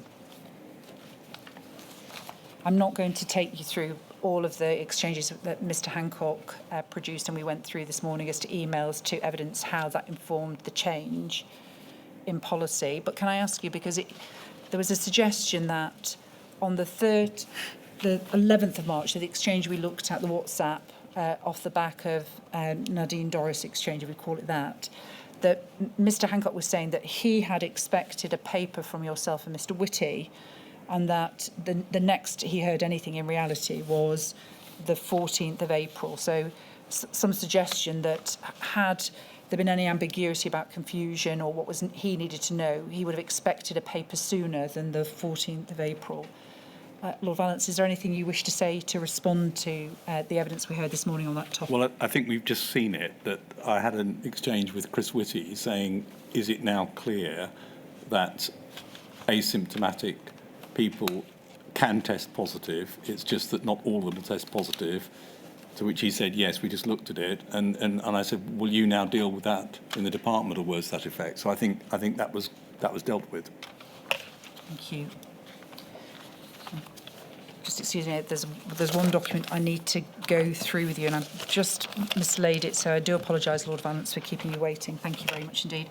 Lord Vallance, the next topic I want to deal with, please, is it's using some entries from your evening notes. And can I apologise that we're revisiting your evening notes, and perhaps if I give some context to these, Mr. O'Connor, King's Counsel, went through some of these evening notes in an earlier module, and perhaps if we clarify the context to them. I think, first of all, you had never intended anyone to see these evening notes. They were personal reflections at the end of the day. Is that correct? Yes, I'm not even sure that they were really reflections. They were sort of spontaneous ways to sort of decompress at the end of the day. I think Mr. O'Connor described them as late-night musings. Yes, that's probably And accurate. so I apologise that we're going to go through some very brief entries that are selective from wider entries of those late-night musings. But can we please just work through the few brief entries that we have, and then there's a number of them that I just want to ask some questions, because they do identify a little of the timeline. Now, this is the first one to be displayed on the screen, but just to give some context, the day before, on the 1st of April, there was an entry, testing, still not in a good place, PM Wright getting tetchy about it. And then if we move, now the following day, we've got Crick offered 300 scientists and got no response from Public Health England. Crazy. And letter came from Peter Ratcliffe. We have helpfully had clarified, well, I have, that Sir Peter Ratcliffe is a Nobel laureate and perhaps one of the eminent experts in this area. Can you give a little bit more context that might assist some insight to this late-night musing, please, Lord Vallance? Yes, on the 10th of March, I got a message from Sir Paul Nurse, which outlined some of the science they were doing in the Crick that might be useful to COVID. I think I had a conversation with him at the time. It was quite detailed about the types of science they were doing. And we also talked, I think, about testing. 7 days later, Peter Ratcliffe sent a message saying that they could help out and what was needed, which I sent on to Public Health England and also spoke to Chris Whitty about it, and he answered a letter at that time as well. So that was a very valuable thing. On the 2nd of April, or the 1st of April, I sent a message to Peter Ratcliffe saying I heard that the CRIC was now up and running with testing, and he said yes, and then gave me a lot of details of what they were doing. And one of them was that they'd offered 300 scientists but had run into difficulties with Public Health England, who wanted their occupational health people and their contracting officer to do things, and he had no contact from the contracting officer. And I think I wrote in a response to him that on the face of it, that sounds balmy, and I'll look into it. And I did actually then speak to somebody from Public Health England that afternoon, and later on that same day, Peter Ratcliffe came back and said, thank you, the position at Public Health England may be moving, and I did finally get through to the head of contracting. And I think something did happen as a result of that. Thank you. I think that partially answers some of the follow-up questions I had, but just to complete the topic on this entry, please. Did you or the Government Office for Science have any involvement in promoting liaison with academics or practitioners in this sector? Well, generally, yes. If you look at two other things that I was doing at the time, and again, my role was not operational, and I tried to stop that. I did get drawn into operational things with the Vaccines Task Force and with the genomic testing. And if you look at both of those, my principles for the Vaccines Task Force was to bring together academia, government, and the private sector, led clearly by one person, to try and make sure that worked. And on the genomic side, we founded COG UK as a network of academic labs to do the genomic sequencing across. So the academic community was very, very linked into what we were doing in the Government Office for Science. Thank you. And I think perhaps bears repeating. I think the position has been very clearly set out by the Government Office for Science that you and SAGE provide advice to the Prime Minister and members of the Cabinet and the departments, but essentially you are not implementing policy or decision-making or strategy. And would you also agree that on many occasions you were only being asked on a specific issue to give advice without being over the nature of the advice, just answering the question that was brought to SAGE? Well, that was the SAGE remit, and as I say, in some cases, like vaccines and genomic sequencing, I also pushed hard for the sorts of things that I thought needed to happen. But yes, it's not an operational department; it's a very small department, and it's 50 or so people. And of course, there are operational organisations like Public Health England with 5,000 or more people, including many, many scientists who operationalise these things, and policy departments like DHSC, which make the policy.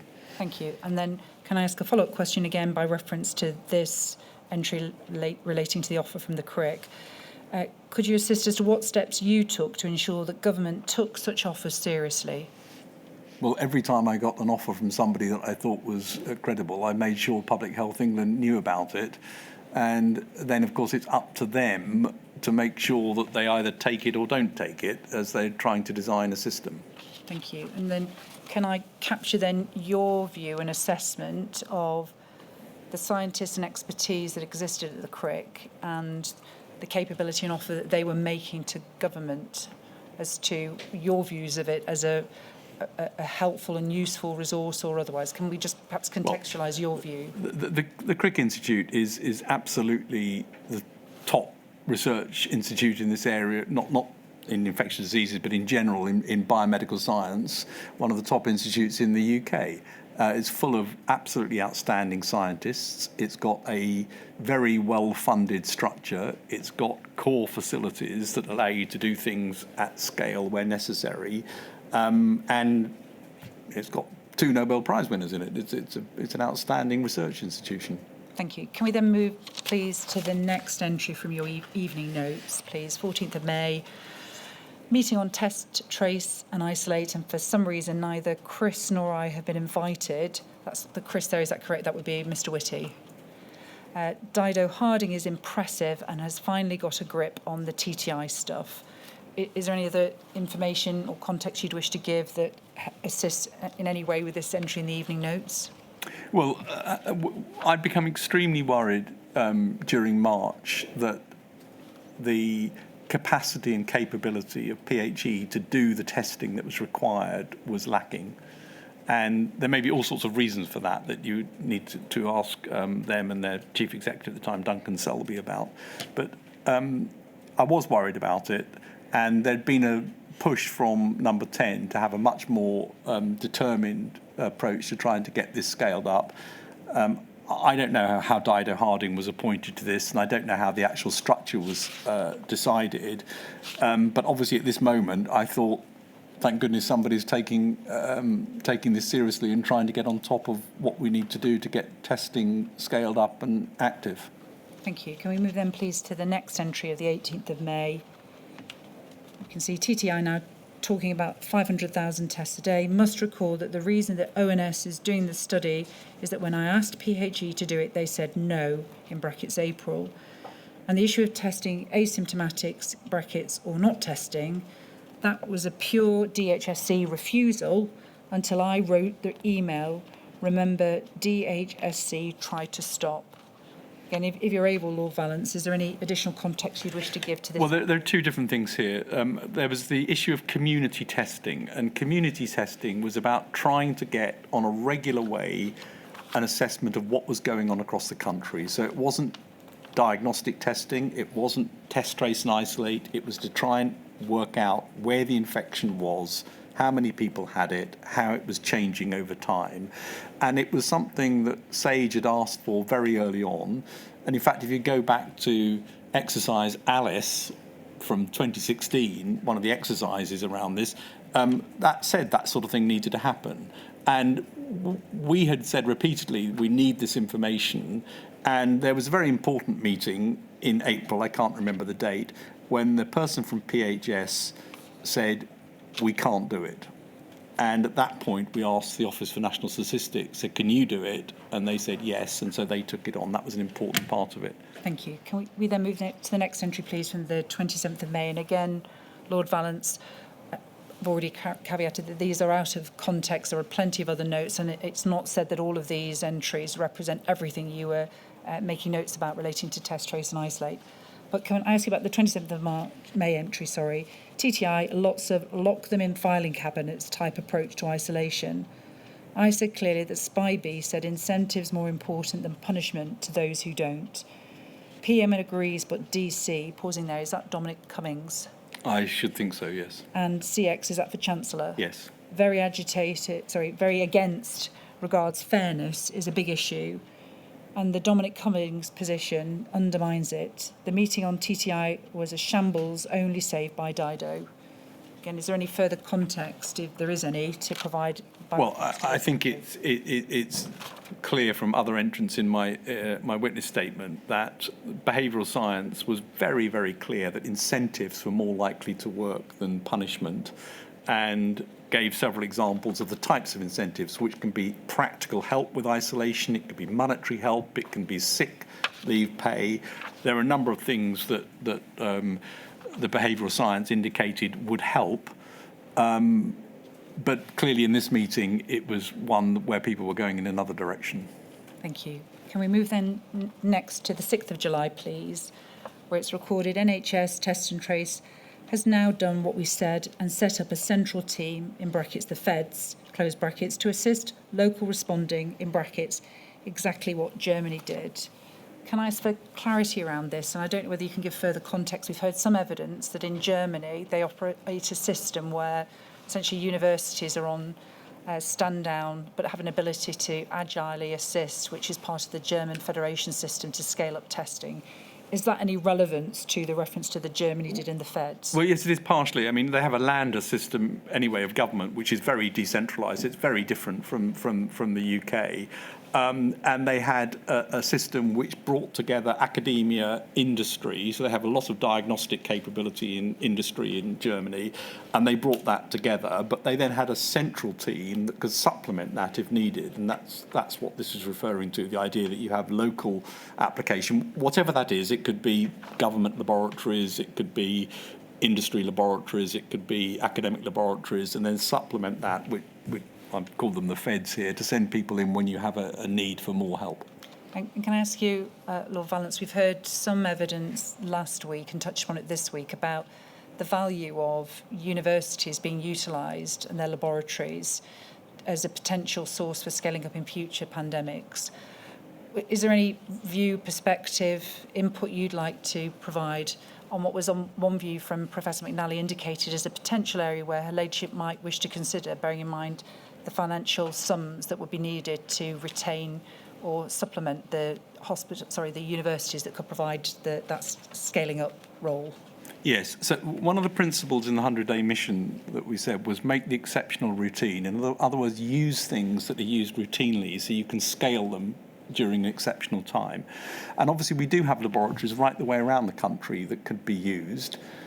I don't think we can assume that they would be able to do that in an emergency. That would need to be tested, and I think Paul Nurse said that in his evidence as well. The CRIC clearly was able to do something. It wasn't contact tracing, it was doing testing and that part of it, but you'd need to test the ability of that. I think it would be quite difficult to assume that all of that could be stood up, and it goes back to one of the points I made in Module 1, which is that exercises should really test the practical application of these things and the operationalisation, not just the theory. Thank you. Can we move then, please, Lord Valence, to an entry from the 27th of July 2020, please? Thank you. It records, Dido pushed to get financial support for people to get tested in low socioeconomic groups. Rishi reacted strongly against that and said, basically, just stop the social interactions. My paper on how quickly this can take off should be listened to.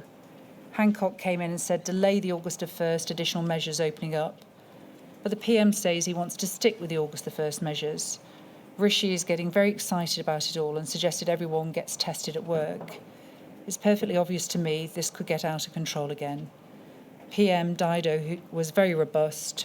For Rishi, it is all about personal responsibility and get the state out. Again, quite a lot covered there, but can you summarise or break down anything else additionally to help us understand this? I mean, given these are my ramblings, it's a bit difficult to know exactly what was going on. But I think the point, if I remember correctly, the point that I think the Chancellor was making was that if you reduce social interactions and allowed people to go back to work and tested them at work, you might have a positive effect.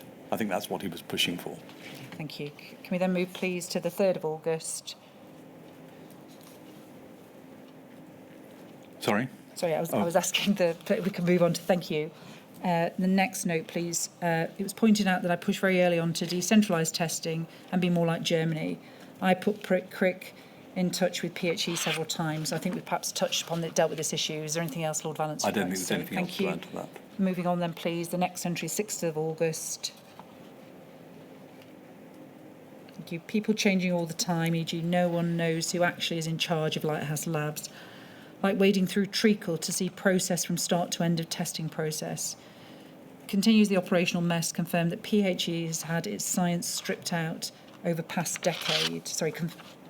Confirmed, I do apologise. Anything to add clarification to?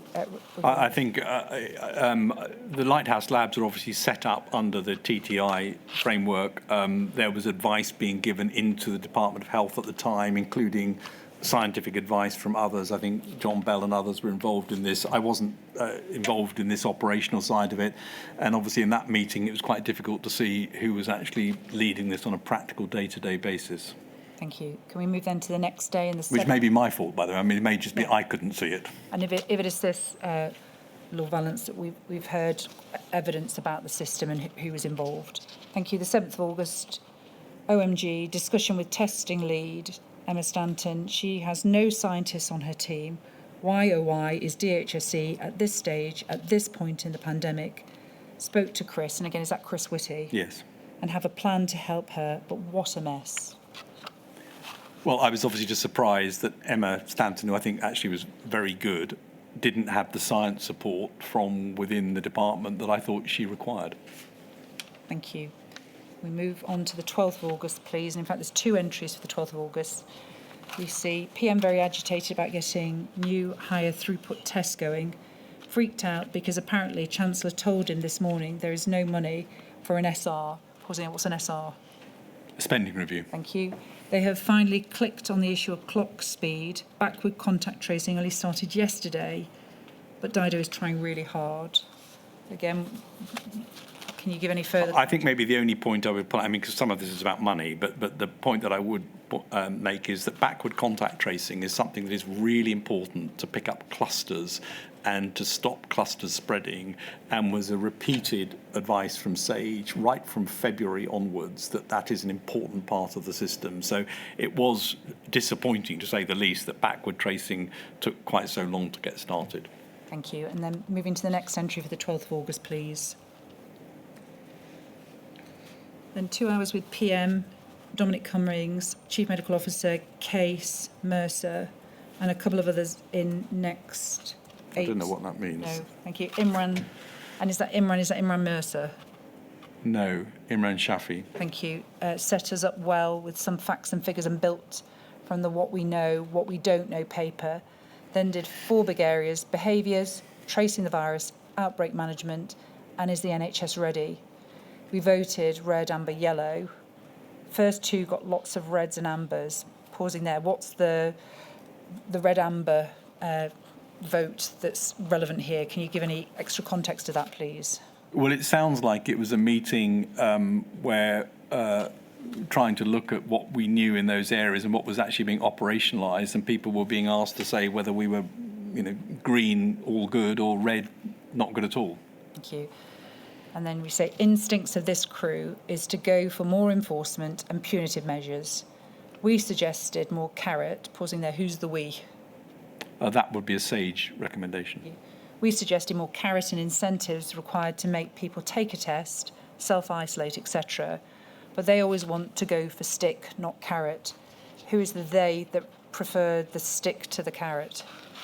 Well, I think in this case it would have been the decision makers for policy. Thank you. Can we then move, please, to the next entry, the 25th of August? Records interesting email exchange with Sue Hill. Is that Dame Sue Hill? Yes. And others that clearly says that the reason NHS labs weren't used for testing was that they were too expensive. You couldn't make it up.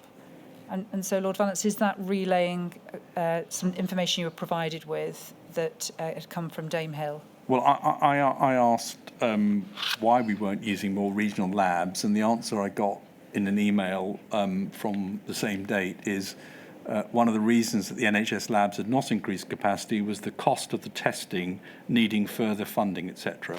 The recent approval by DHSC of the business case for the NHS to increase delivery to 100,000 is predicated on improvements in the cost/efficiency, etc. Thank you. Can we move then, please, to the 7th of September? Chief Constables have said current rules too complex and difficult to police.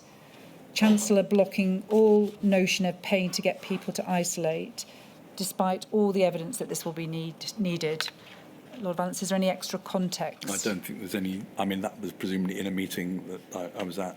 Thank you. And Lord Valence, we've also heard from the National Police Chiefs Council and Mr Hewitt's views on the rules that the police had to enforce. Thank you. If we can move then to the 10th of September, please. Moonshot with PM. Is this reference to Project Moonshot or Operation Moonshot? Sorry. Sorry. Well, I think this was rather alarming that the PM wanted to know what the figure of 265,000 was that he was being presented with as a success story. Was it the number of tests actually taken, the number of people tested, or both, or something else? And he didn't get a very clear answer from the TTI team, and I must say I found that slightly surprising. Thank you. And we can see, started off with what is happening with existing testing and why it's so constrained and people having to travel miles. A complete car crash. PM wanted to know whether the figure of 265,000 was tests, people tested, or both. They just couldn't answer questions. It was alarming. Chief Medical Officer and I agreed that this is a mess, and his concentration on Moonshot has caused the whole story to be about that rather than the cautious message about sticking to the rules. Lord Valence, is there anything else that you can assist with by reference to this entry? I don't think I have anything else to say on that. Thank you. If we can move then to the 14th of September, please.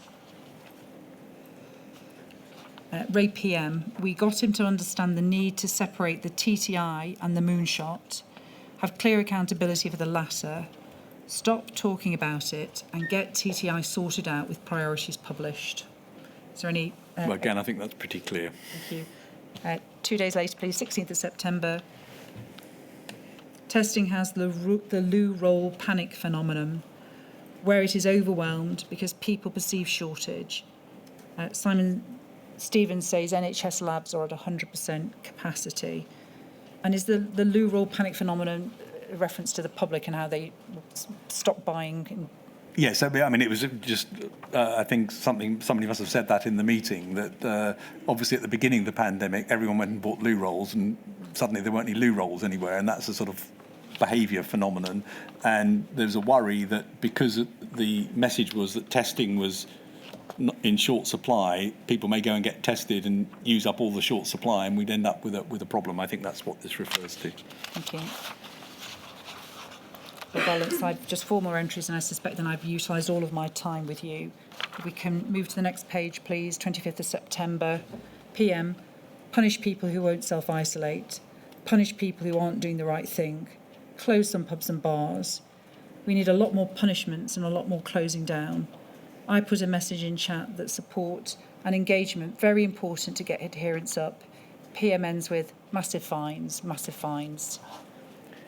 Well, I said in an earlier one that the PM was on the side of doing incentives. I mean, I think he would change quite a lot between meetings. Thank you.